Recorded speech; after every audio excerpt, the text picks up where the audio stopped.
choisi comme votre chaîne de télé préférée. Donc aujourd'hui encore une fois, l'équipe Oumy Thiaroye TV, en collaboration avec l'ONG Accra, s'est permis aujourd'hui de se déplacer jusqu'à Diatok.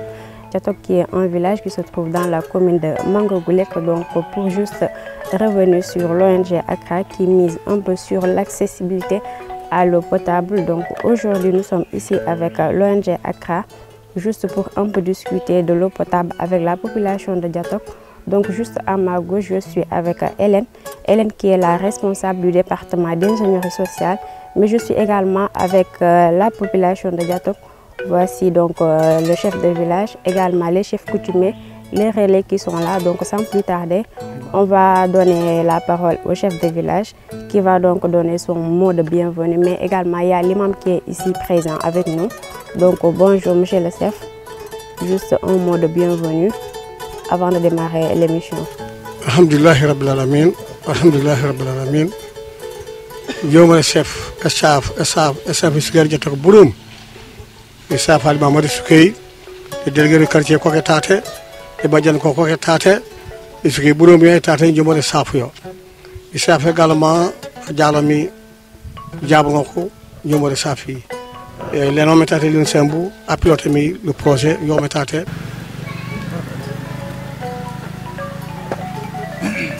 Matim Melam. Matim Melam Majalom para di jembete ndai majjake mon faase moñe mata alaka fuko depuis nanda pour dunia bi yok be nanda jebete lamberi atao Melam kep dafa manda sola donc isaf kataylom babu pe di kajum ko juma ko ke soforu bano samba jije ente kande soforu. Voilà, donc merci beaucoup. C'était l'imam qui a formulé des prières avant juste le démarrage de cette émission. Sans plus tarder, on va donner la parole à Hélène, la responsable du département d'ingénierie sociale de l'Accra. Hélène, bonjour. Bonjour Amina. Donc je salue tous les téléspectateurs de OTV. Je salue également l'assistante ici présente, en commençant par le chef de village de Diatok, l'imam, les délégués de quartier, et les relais et Badjanougo ici présents et toute la population de Diatok. Alors je salue également toute l'équipe de Accra, en commençant par notre chef de projet, Amélie Girel. Je suis Hélène Sambou, comme vous dites, responsable de l'ingénierie sociale pour le projet WASH qu'on est en train de mettre en œuvre ici à Diatok. Alors l'objet de cette émission aujourd'hui, c'est de convenir avec les populations pour présenter à tout le monde entier le niveau de réalisation du projet au niveau de Diatok et les activités qui restent à être réalisées et même à formuler un appel vu que le projet on finira la mise en œuvre du projet au mois de juin, donc c'est tout bientôt. Donc on a un appel à lancer pour une certaine attitude attendue de la part de la population. Donc c'est l'occasion de mettre à leur disposition un outil d'écoute, de partage d'informations ou de rappel à chaque fois que c'est nécessaire de ce qu'on attend d'eux, même après le projet. Parce qu'à la fin du projet, Accra ne sera plus à Diatok, mais les populations seront là et les robinets vont continuer à couler. Donc pour rappel, il s'agit du projet Water in Hygiene Access in Mangagoulek, c'est-à-dire fournir un accès à l'eau potable dans 6 villages de la commune de Mangagoulek, précisément Diatok, Elana, Afignam, Boutem, Bodé et Djilapao. Donc aujourd'hui, nous sommes ici dans le cadre de Diatok, vu l'état d'avancement du projet, ici, où l'eau coule déjà au niveau des robinets. Donc pour revenir en Diola, donc nous sommes Hélène Sambou, Olium Bourok Accra, en tant que responsable du département d'ingénierie sociale, tout ce qui est communication. Au niveau du projet, il y a le robinet, si robinet dit Soussouka Sololad, c'est la commune de Mangagoulek. C'est-à-dire les 6 Soussouka comme Diatok, Elana, Bodé, Boutem, Afignam, Djilapao. Donc, nous avons enregistré l'émission à Diatok en partenariat avec la population, particulièrement le chef de village, dit l'imam, les délégués de quartier, les badjanougor, les relais communautaires et relais de poste de santé. Alors, quand John de Sali, à travers beaucoup de la population est yatok Burum. Donc, l'objectif de l'émission, c'est pour que nous avec Bukanak projet nous un an en collaboration avec les populations. Taïdoré, Wadi Wadikane Folo, Wawinoy, di Pop, Fujum Fay, Nomale Cop, di Bukanak, après le projet. Parce que dans le centre de Brokap, en juin, Accra, on a suivi, mais pas nous, baby Ken. Donc la population est Kalakotate pour utiliser la moli. Bare baba Fujum Fang pour en tant que bénéficiaire, pour moi, continuer et il normal des soukay, pour continuer à mel masete. Donc il y a Kane et Dieu a enregistré l'émission. Alors ça ne va pas. Mante mamat, mante matut, mante surtout mat activité de sensibilisation. Bare pas un moyen, un outil, manu jab. Wano Kane, wano Kobe, di annonce. Merci beaucoup. Namanda rek mi rek lu bek sanken di population yati jatok makana mati melam projet yati Accra manda dialo me bunere di projet yati melam manderingu babe be des villages yati jatok. Donc Hélène, je vais te rendre la parole, comme ça tu vas revenir sur où est-ce que vous en êtes avec le projet. Le projet, comme on est l'objectif c'était la population de l'eau potable, mais c'était pour la consommation. Alors l'objectif est de louper l'eau. Kassondo kamang robinet, kumwale no kubaj un robinet. Alors Brokabu tonton depuis pratiquement juillet 2023. Il y a des activités préliminaires sans nous. Yokujo outong la sensibilisation, on garde les contributions communautaires. Yok ou quand les réseaux principaux, les réseaux secondaires. Aujourd'hui, toutes les maisons, sur le pastou, et le fait qu'il y a un robinet. Pratiquement, pour le raccordement de Sindaya. Le robinet est de Sindaya. Donc, moi, je des activités de sensibilisation, des causeries, des VAD, des rencontres d'information, même sur le commencement de ça. L'école, des causeries, animer des clubs d'hygiène, nous suivre, accompagner, tout ça pour que mon annonçant à Wolo, Bakanda Vajakab, Biban, Dapulenbo. Comme ça, après le passage de l'équipe d'Accra, Mankan, Bakade Bankou Poulene, Bankou Djebeke continue. Il y a en termes de réalisation, nous tentons des rencontres d'information. Au niveau de Djatok, nous avons 3 rencontres d'information parce que Djatok est Rourok. Nous avons les hommes et les femmes, nous avons le projet Balauton. Et ça, c'est après le lancement au niveau de l'arrondissement de Tondoukou. Parce qu'au Limano Rokem, on va toujours avec les autorités au niveau administratif, mais aussi au niveau local avec les chefs de village et les populations. Donc, pour sélectionner des relais. 18 au total, bari aja tok bu relais ko no tok di ekon no tok di gaba mais récemment de on a ko brok di tok di relais ko no tok di ekon au niveau de Diatok. La tout du ka Diatok manere eno. Donc chaque mois en première année et chaque 2 mois en deuxième année, on a des séances de formation et de renforcement de capacité. Donc aujourd'hui, depuis le début du projet jusqu'à Diat, on a eu à faire 12 sessions de renforcement de capacité avec les relais pour leur permettre de transmettre le message, de suivre l'application au niveau des communautés sans problème. Parce que Karako et Souk, ce n'est pas évident. Il faut chaque fois des outils, un rappel, surtout que nous avons selon des thèmes. Alors, nous pour le pop, pour le déroulement, nous tentons une enquête sur le terrain pour vérifier une baseline pour éduquer les populations selon les pratiques sans Koubadjoum pour pouvoir évaluer à la fin et non. Alors, on a fait une enquête baseline et une enquête d'évaluation à mi-parcours. Normalement, à la fin du projet, à partir de avril et mai là, on a une dernière enquête d'évaluation pour voir de beaucoup. Alors après les enquêtes, on fait aussi des causeries. À Diatok, on a à faire déjà 22 causeries avec 2 campagnes de causeries sur des thèmes différents. Mouban, nous avons aussi des VAD. Donc on a eu à faire des VAD de sensibilisation des populations par maison.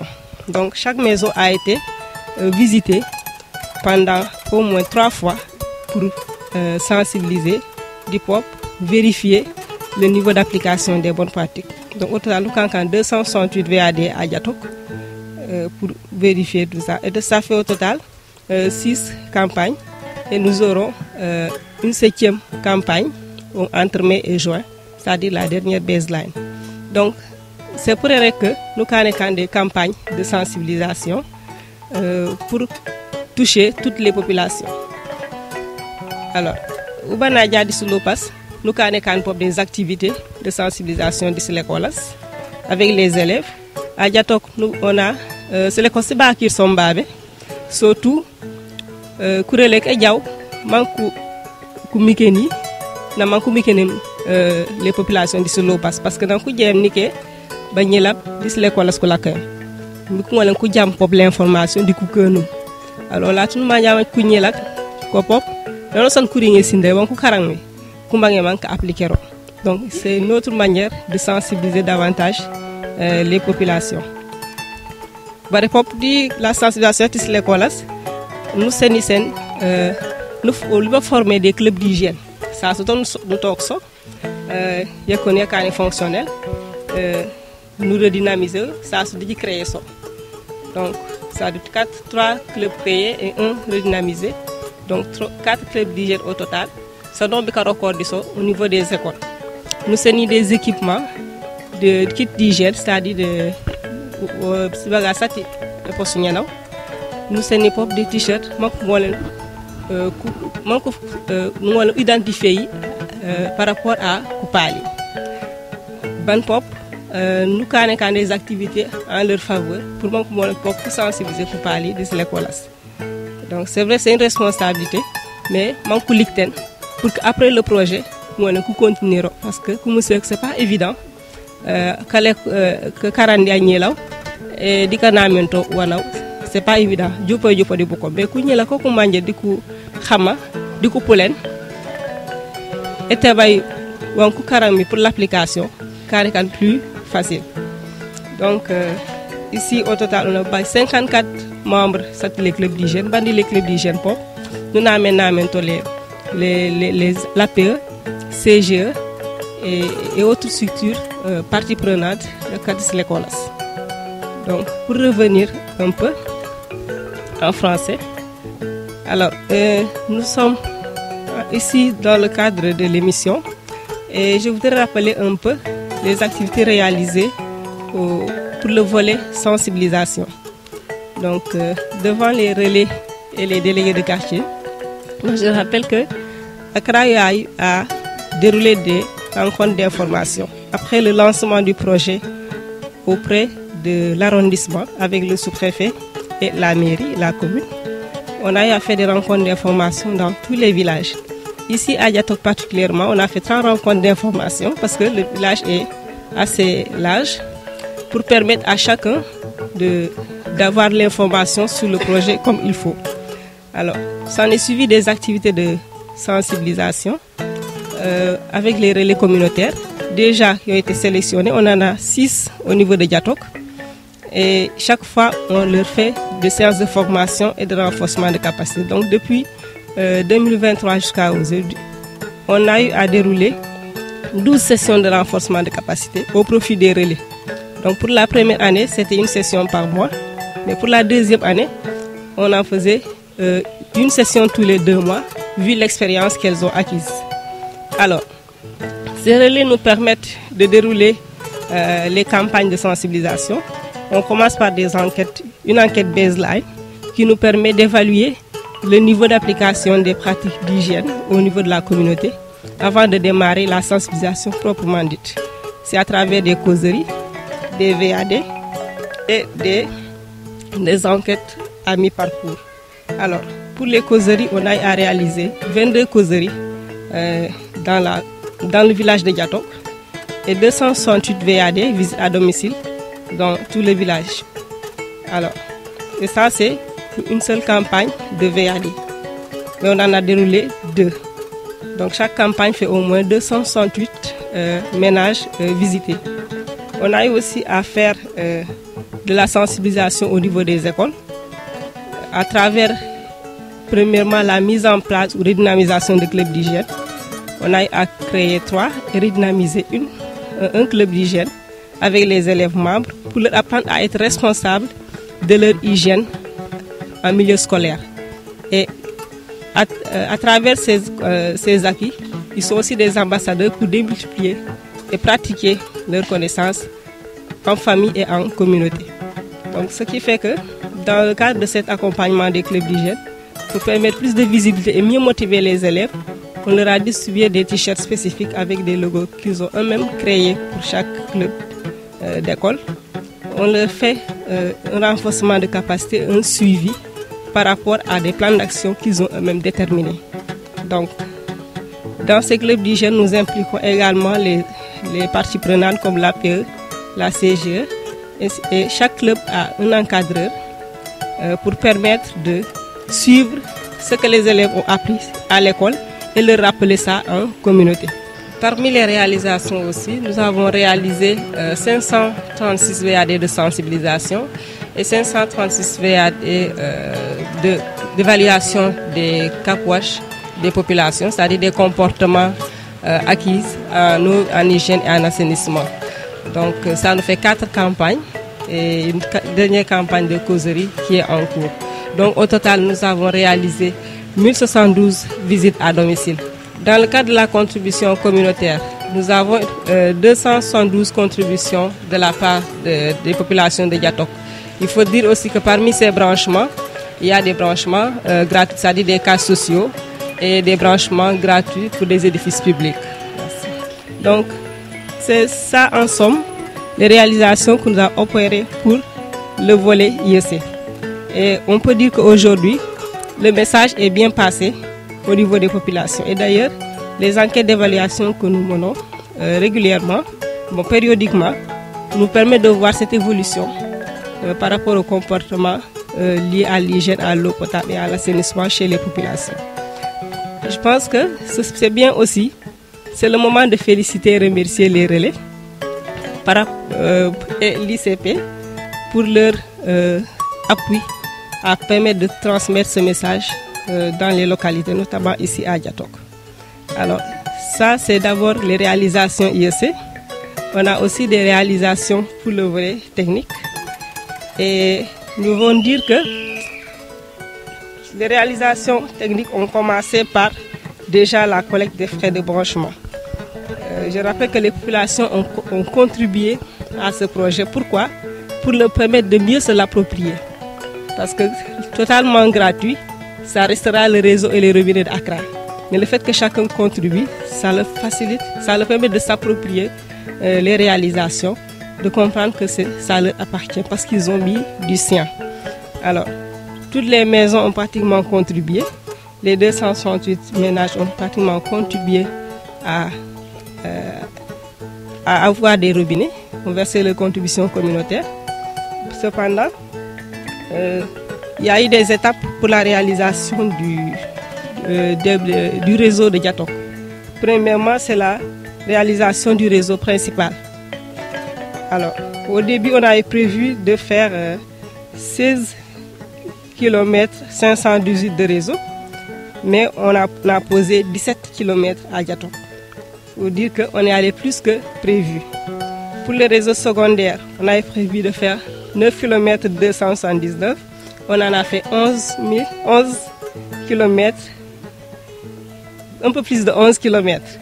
Donc au total, on est à 110,29% de réalisation en réseau par rapport aux prévisions initiales qui étaient de 28, par rapport aux prévisions au total, alors qu'au départ, on avait juste prévu 105 pour le réseau principal et 118 pour le réseau secondaire. Alors au départ, pour le prévu, pour le principal, on était à 16 km 718 et pour le secondaire 9 km 279.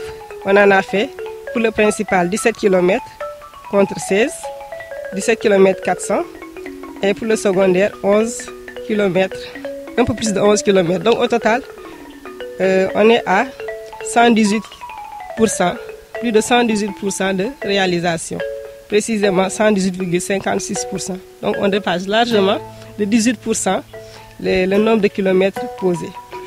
Donc ça c'est précisément à Diatok. Je pense que c'est pas la peine de parler des autres réseaux, je ne peux pas faire la comparaison. Donc pour le nombre de branchements privés, on avait prévu 273, y compris les édifices publics, mais on en a réalisé 290. Donc à Diatok seulement.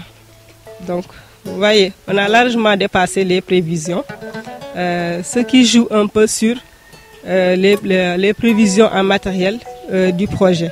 Les interventions, pratiquement les témoignages sont les mêmes. Ils sont tous contents du fait que l'eau est là aussi au niveau du village de Diatok. Donc sans plus tarder, Hélène, vous allez revenir sur l'importance de ce projet. Merci beaucoup.